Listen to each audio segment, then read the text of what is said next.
যে ঘরে ছিল না হ্যাঁ। উনি একদম রক্তই রক্ত হয়ে গেছে। আচ্ছা। না দেখলে বুঝতে, এই যে মা, এই যে মা মা ঘাস কাটতে গিয়েছে। হ্যাঁ। ভাত জল খাইয়ে দিয়ে শুয়েছে আর তখনই আরম্ভ হয়ে গেছে। কেউ তো মারবে কি, আমরাও জানি না কেউ মারবে এরকম।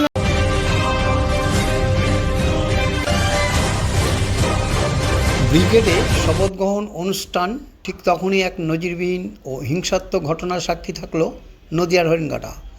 কেবল জয় শ্রীরাম স্লোগান দেওয়ার অপরাধে এক বিজেপি সমর্থক মৎস্যজীবীকে ঘর থেকে টেনে বের করে নৃশংসভাবে মারধর করার অভিযোগ উঠল তৃণমূলের আশ্রিত দুষ্কৃতীদের বিরুদ্ধে। স্থানীয় সূত্রে জানা গিয়েছে, হরিণঘাটা থানার নগরুকরা মহাদেবপুর এলাকার বাসিন্দা ৩৫ বছর বয়সী মঙ্গলা প্রামাণিক পেশায় একজন মাছ বিক্রেতা। এদিন সকালে মাছ বিক্রি করতে যাওয়ার সময় তিনি উল্লাসে জয় শ্রীরাম ধ্বনি দেন। অভিযোগ, দুপুরবেলা কাজ সেরে বাড়ি ফিরে যখন তিনি বিশ্রাম নিচ্ছিলেন সেই সময় একদল দুষ্কৃতী তার ঘরে চড়া হয়। কেন তিনি এই স্লোগান দিয়েছেন এই কৈফিয়ত চেয়ে তাকে ঘর থেকে টেনে হিঁচড়ে বের করে আনা হয় এবং লাঠি সেটা দিয়ে বেধড়ক মারধর করা হয়। আক্রান্ত মঙ্গলা প্রামাণিক রক্তাক্ত অবস্থায় উদ্ধার করে স্থানীয় হরিণঘাটা গ্রামীণ হাসপাতালে নিয়ে যাওয়া হয়। তার শরীরে একাধিক আঘাতের চিহ্ন রয়েছে এবং মুখে আঘাত গুরুতর হওয়ায় সেখানে অস্ত্রোপচার করতে হয়েছে বলে হাসপাতাল সূত্রের খবর। এই ঘটনায় এলাকায় চরম উত্তেজনা বিরাজ করছে। দলের রাজ্য নেতৃত্ব পক্ষ থেকে শান্তি বজায় রাখার কড়া নির্দেশ থাকলেও এই হামলার ঘটনায় ক্ষুব্ধ স্থানীয় বিজেপি কর্মীরা ইতিমধ্যে অভিযুক্ত তৃণমূল দুষ্কৃতীদের বিরুদ্ধে হরিণঘাটা থানায় একটি লিখিত অভিযোগ দায়ের করা হয়েছে। ওই কারণেই মারলো, ও জয় শ্রীরাম বলেছে বলে তাই। জয় ও অ্যাকচুয়ালি যেহেতু বিজেপি সরকারে এসছে সেই উদ্যোগে আজকে শপথ গ্রহণ হয়েছে।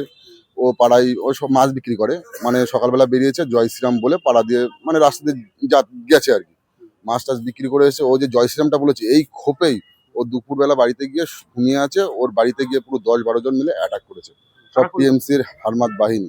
মানে ওরা পাড়াটাকে অ্যাকচুয়ালি তো পঞ্চায়েত লেভেলে পঞ্চায়েত ভোটের সময় ভীষণ একটা মানে আমাদের পাড়ায় একটা হাইলাইট একটা ঘটনা ঘটে গেছে, কোপাকুপি ভীষণ একটা জিনিস।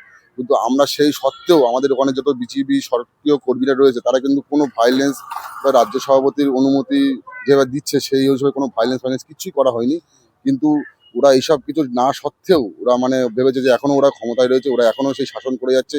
সেভাবে ওরা গিয়ে বাড়ির ঘরে ঢুকে ঘরের থেকে ওর ঘুমাচ্ছিল, ঘুমন্ত অবস্থায় ওকে মানে চোখ মুখ ফাটিয়ে মানে ঘরের চারিদিকে রক্ত ভর্তি, রক্তারক্তি সেলাই করেছে, 5টা সেলাই করেছে ঠোঁটে, মানে কপালে ইঞ্জিয়ন, মাথায় ঘাড়ে লেগেছে, ঠিক আছে, বুকেও চেস্টেও ব্যথা হয়েছে, রক্ত। রাজনীতি বলতে মানে অ্যাকচুয়ালি বিজেপি এখন ক্ষমতায় এসছে, বিজেপি সবাই বিজেপি সমর্থক। ও জয় শ্রীরামটা বলেছে ওটাই ওর মানে দোষ করে দিয়েছে আর কি, এরকম রাস্তায় বলেছে, ঠিক আছে, তার কারণেই মেরেছে ওকে, ঠিক আছে। এটাই এখন বোঝা যাচ্ছে যে ও এখন থানায় যাচ্ছি, থানায় গিয়ে এখন অভিযোগ করবো, ঠিক আছে। মেডিকেল করা হলো, মেডিকেল রিপোর্ট নিয়ে থানায় এখন চাইছি আমরা এই যে দুষ্কৃতী বাহিনীগুলো পুলিশ তুলুক, সঠিক বিচার হোক, ঠিক আছে, ওদের গ্রেপ্তার করুক, যথাযথ শাস্তি ব্যবস্থা। চেনা গেছে বলতে এখন আশেপাশে ওর বাড়ির আশেপাশে পাড়ারই কিছু লোকজন আছে আরো বাইরের লোকজন, তাদের এখন শোনা যাচ্ছে এখন বাড়ি চিহ্নিতকরণ যাচ্ছে। পুলিশ বলছে ঠিক আছে, টাইম দিয়েছে, নাম বলতে এখন অতটা ভাইলেন্স হয়নি, ঠিক আছে, কিন্তু ওর বাড়িতে আশেপাশে যারা আছে ওদেরকে জিজ্ঞেস করছে, নাম কিছু কিছু বেরোচ্ছে, ঠিক আছে। ওই যে নিলয় সাঁতরা, পরিতোষ হাজরা, শুভ হাজরা, কয়েকজনের নাম এরকম ভাইলেন্স করা, মানে ওরাই গিয়েছিল ওর বাড়িতে অ্যাটাক করতে। চিহ্নিতকরণ যারা গেছে, ঠিক আছে, নামগুলো পুলিশ গেছিল, পুলিশ তো দেখে এসে বলছে হ্যাঁ অবশ্যই শাস্তি পাওয়া দরকার। মানে এত রক্ত দেখে পুলিশের নিজেও অবাক হয়ে গেছে, এভাবে একটা মানুষকে কেউ মারতে পারে। মানে রক্তে বাড়িতে মানে থাকা যায়, বাড়িতে পুরো বিছানা পুরো রক্তে ভেসে গেছে, মানে মুখ দিয়ে চোখ দিয়ে ঠোঁটে, ঠিক আছে, মাথা ফেটে গেছে, মাথায় রক্ত জমে গেছে। এখন তো বলছে আবার সিটি স্ক্যান করাতে হবে আর কল্যাণী আবার যেতে হবে, কল্যাণী নিয়ে যেতে হবে। আমার নাম অরূপ মণ্ডল।